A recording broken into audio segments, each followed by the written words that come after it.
Welcome to Hot Licks. My name is Cornell Dupree, and we're going to be doing a few things that well, I think is pretty important in dealing with doing some picking and some funk playing. That tune that was opened with was one by Eric Gale, of which I recorded about 3 or 4 times. But some of the licks that's within it are essential little double stop notes that are pretty important in, again, in funk playing. For instance,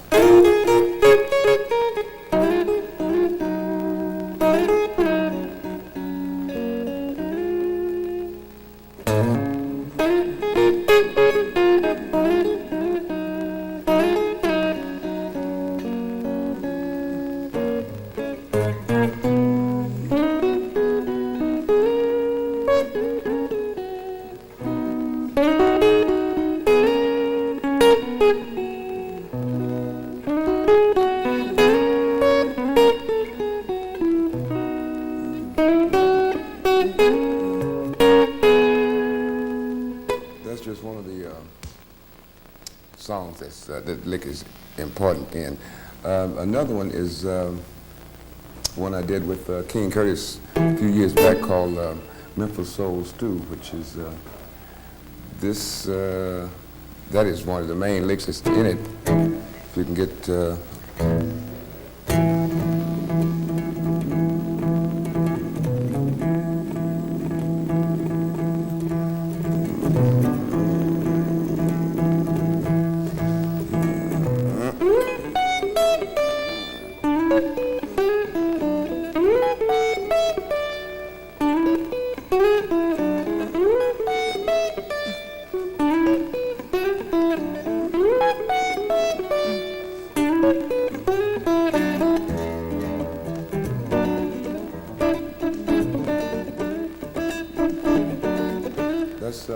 lick that you can easily play while accompanying yourself, you might say.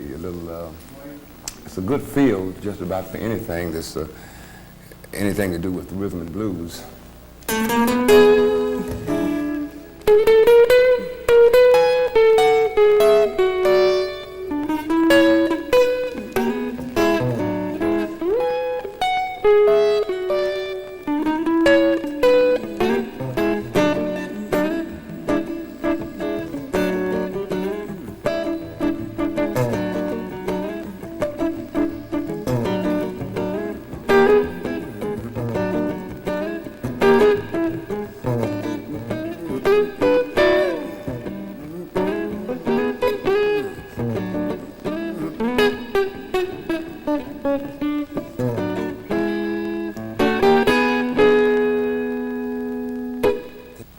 Okay, about that lick now, this two-stop lick, it's thirds, I believe it is.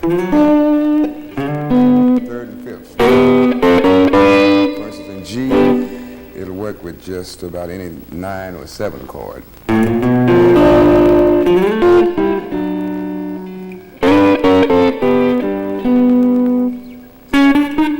this position, it's what it makes for something else to happen once you start up here. I'm in G, by the way.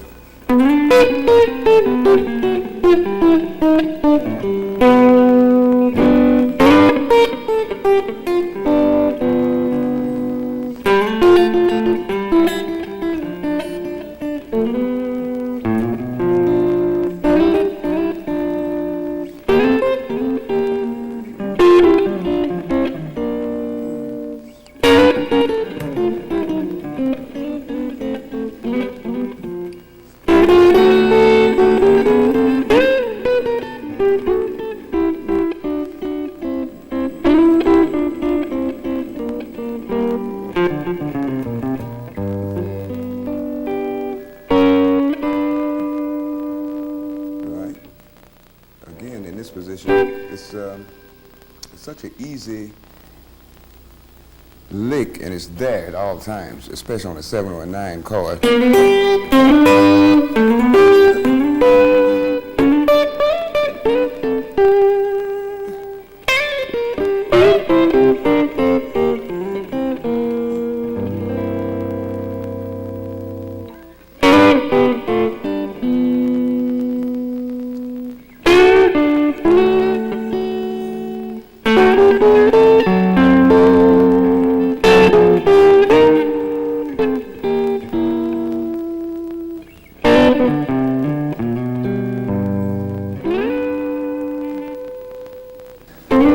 Another lick that is real comfortable and right there under your fingers, it's a double stop, but it's not the thirds as like this one. It's just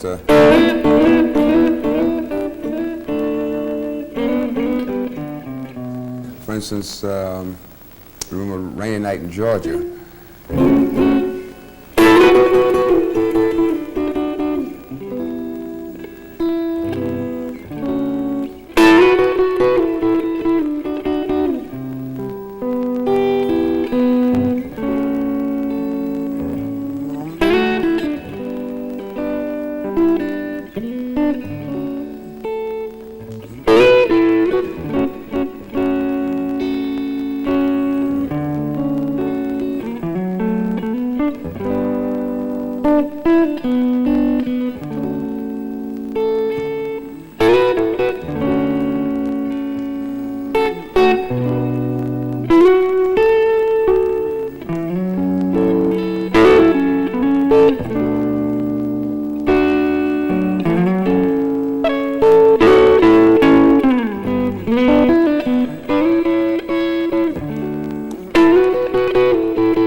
Works very good with major sevens, that particular.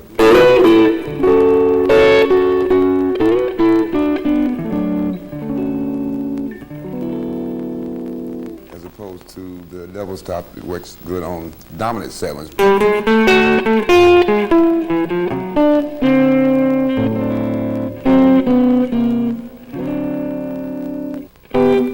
also dealing with the stops and the little fills, the octaves are very handy because they're there.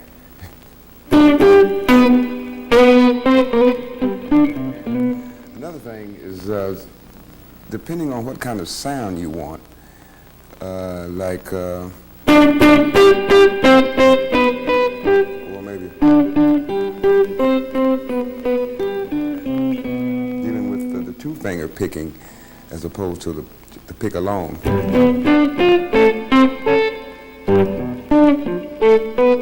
It's a clearer tone when you do the double fingers with the double strings.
Any song that you play, depending on what kind of tone you're looking for.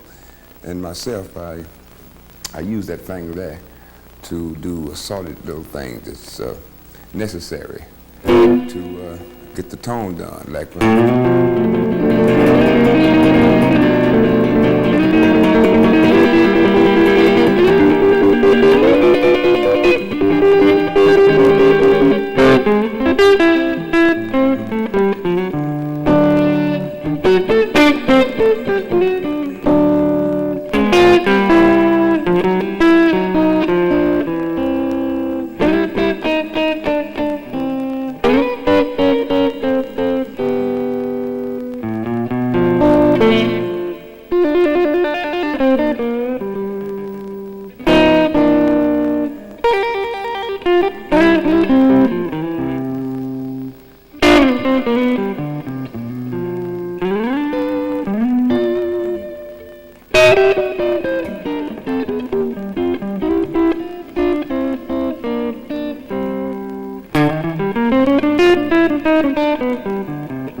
okay, right now we're going to just do a little picking and show you some different areas you can go for or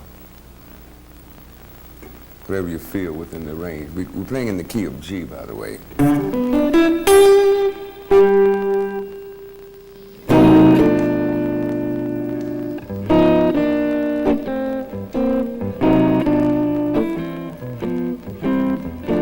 Picking more or less rhythm with a little asserted feels here and there.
Okay, right now we're going to do some little exercises and little hints as to how to get into some single string picking. One exercise is just to do, re, mi, fa, sol, la, ti, do. You can't go wrong with that one. And within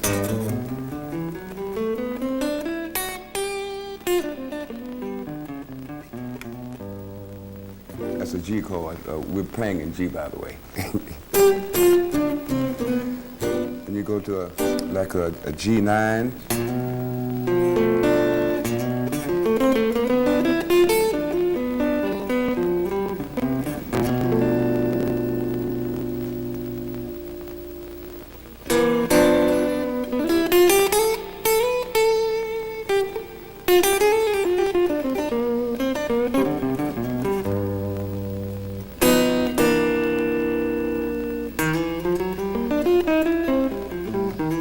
C7.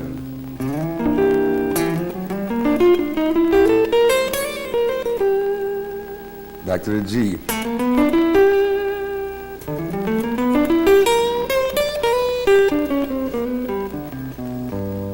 To the D.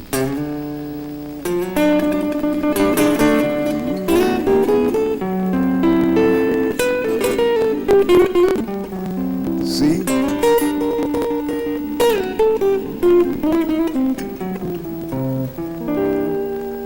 To the G again.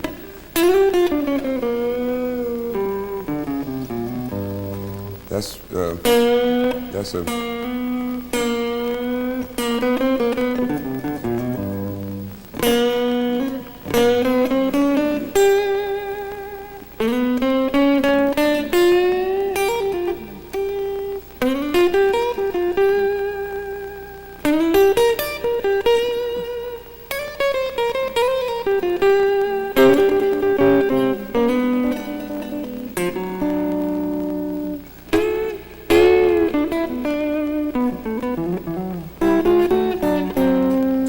lot of country and western influence in me.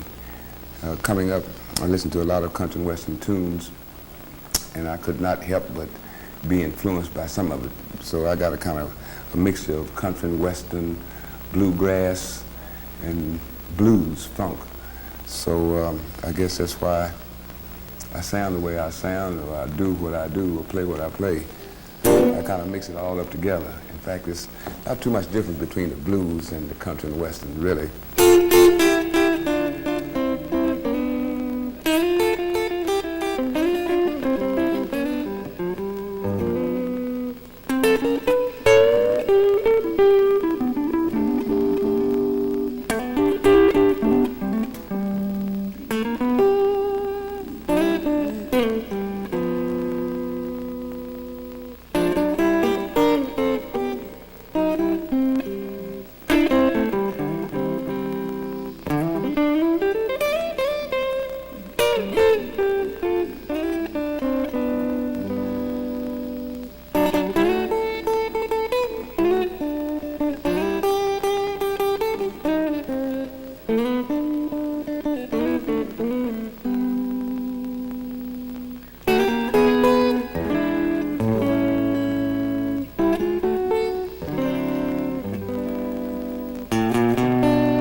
Right now we're going to talk about some string bending and finding the right note. I think that's how it was even invented.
The bending, it really leans toward the blues, I feel, as opposed to the straight playing the note. Like, for instance, no, not a good example. For instance,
okay, we're going to still deal with some more rhythms and some little feels and doodads in between as we do our rhythms.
We're still dealing with some picking and little rhythms and doing feels in between your pickings. For instance,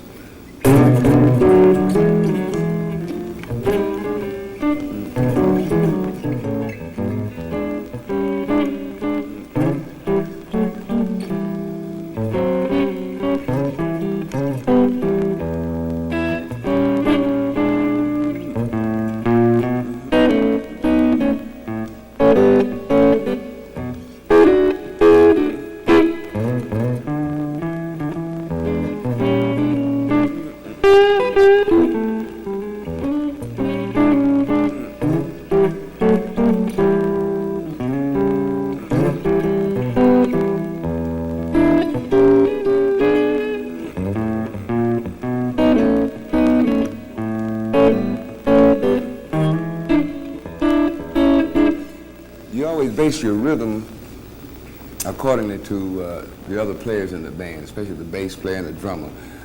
You got to keep your eyes open and your ears at all times and paying attention to what they're playing and never dwindle too far from home base, you might say. Keeping the song in mind while you're taking your solos and whatnot, and not to step on the other people's feet, in a sense. So you just, if you get a tempo and a good rhythm, just basically listen.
talk about how I started out and how I began playing. To begin with, I started out with a thumb pick, which I can't use anymore. But between the thumb pick, I used to use that finger there and do all those sort of things.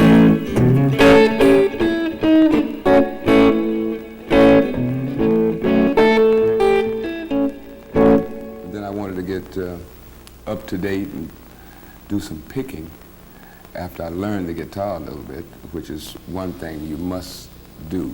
Learn the guitar before you can do anything. You must learn the language before you can speak. So learn the guitar and you'll be able to find what you want to hear, what you want to play. Anyhow, back to the pick, which is enables you to move much faster than with the one little thumb pick, for instance. And you can double up on it.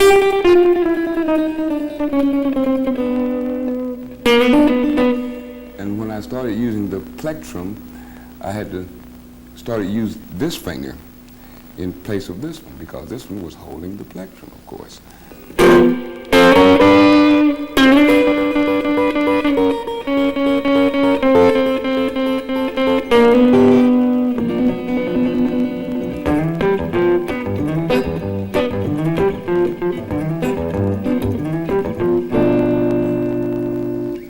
The first guy that I heard that really turned me on was Johnny Guitar Watson. He did, there had been some lonely, lonely nights, and I was fortunate enough one time to catch his concert. And after seeing him and how he performed and just the sound of him and his presentation, I just had to have me a guitar. And my mother bought me one.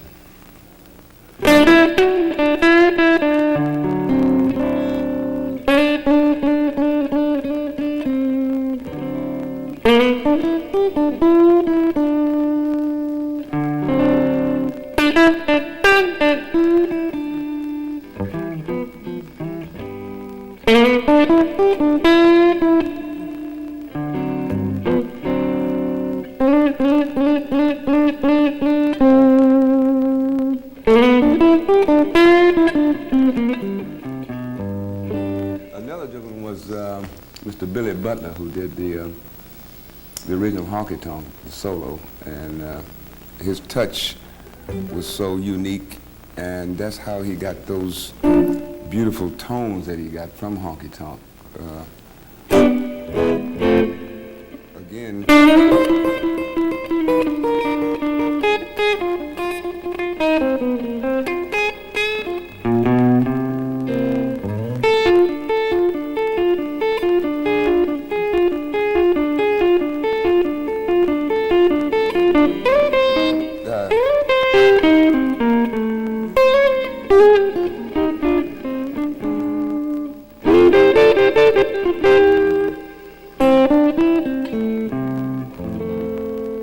Another gentleman was Mr. Wayne Bennett, who did all the good things with Bobby Blue Band and Little Junior Parker, who was just a super guitarist. And let me see if I can.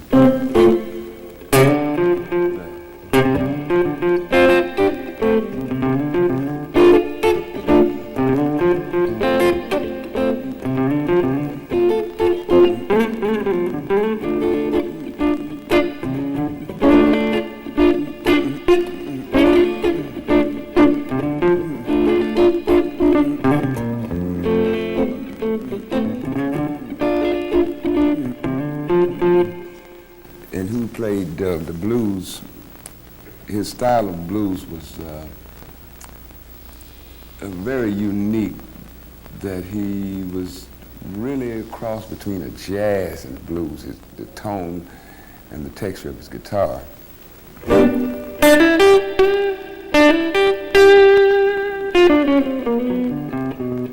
And he did not do a lot of bending. Maybe that one at the most, but it was a straight lace real notes all the way, no half tones and quarter tones in his playing.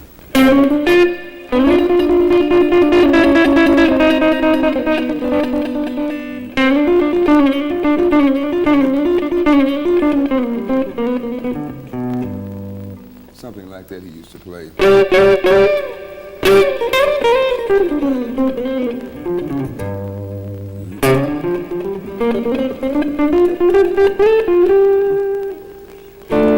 And I think probably every blues guitarist around has been influenced by Albert King, B.B. King, Freddie King, all those kings, and definitely myself, especially with Albert.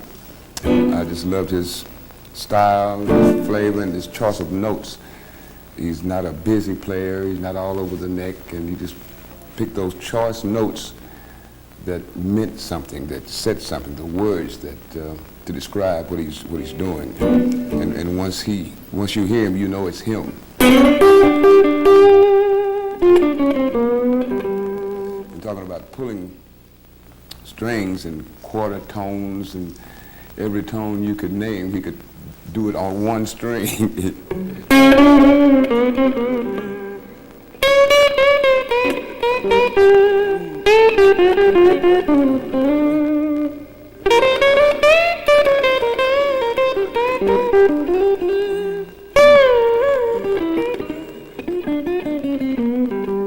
Although he didn't play with this finger. In fact, Albert he didn't use a pick. He was a two-finger guy, and I say is, which is still so unique in his styling and his tone.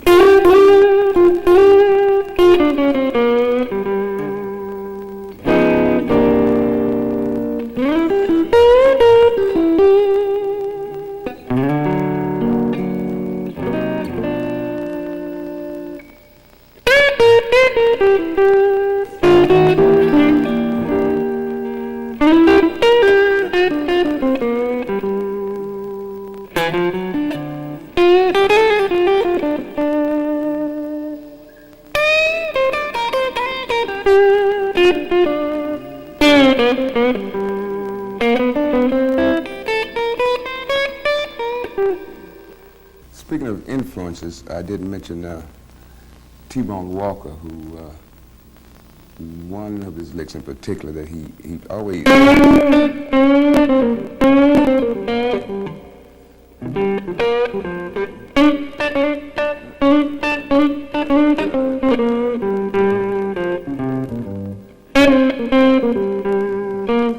also, not only guitarist has inspired me, but horns, voices inspire me to play different things. For instance, the saxophone I love, and I used to listen to the horn parts and different notes, little curlicues that the saxophones used to do, and I used to imitate them, or try to at least. They didn't always come out, of course, but they come out. Little curlicue. Let me see.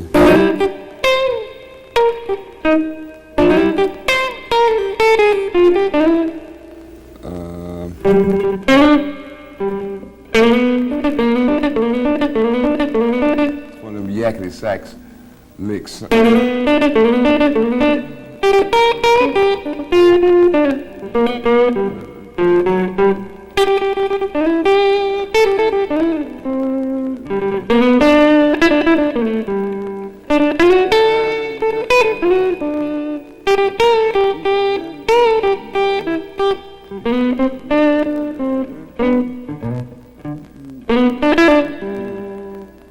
That was King Curtis solo, even on yakety sax, right? Yakety sax, right. But Ray Charles, for instance, his voice, the way he expresses himself vocally, is the choice of notes that he used to explain has influenced me tremendously in my approach and what I try to explain. I've joined him in in my musical diction, you might say. Another gentleman who taught me a lot growing up in Fort Worth, Texas, his name was Huey P. Wilson, that influenced me tremendously, the way he played his styling, which was still similar to Johnny Guitar Watson's, who I loved so well, but he was a performer and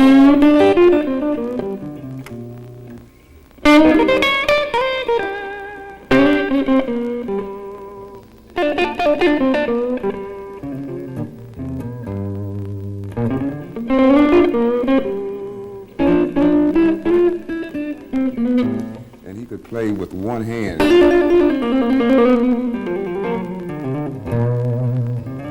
He had the strength of a bull in that one hand. He could play a whole song and I can't.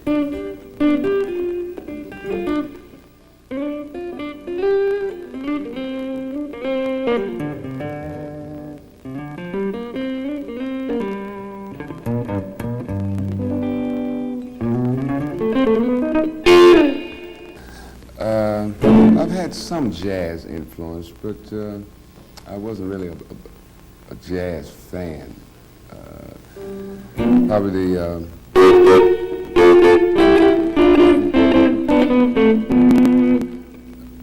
some by Cornell. He played a lot that influenced me. Also, Jimmy Smith, the organ, which I loved the way he played it. And the notes, little things that he used to do.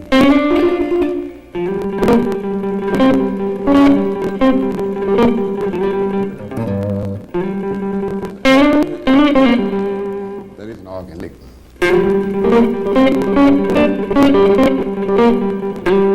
Jimmy Smith lick at that.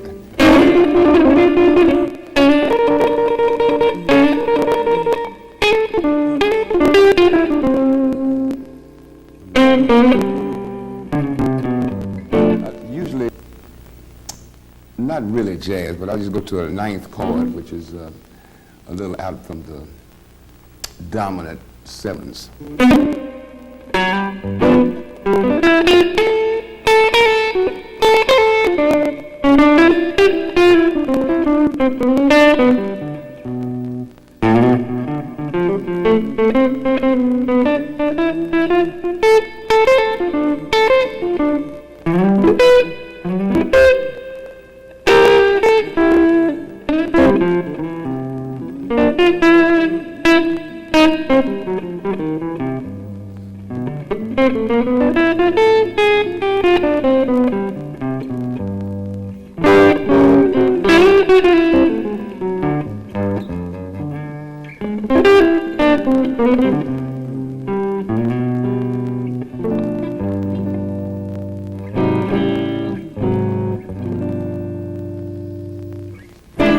Well, I want to thank you for picking up the Hot Licks video. I hope you have been influenced some by me, have learned a little something maybe. And I'd like to close out with a tune that's on my current album, Can't Get Through. The name of the tune is called Duck Soup.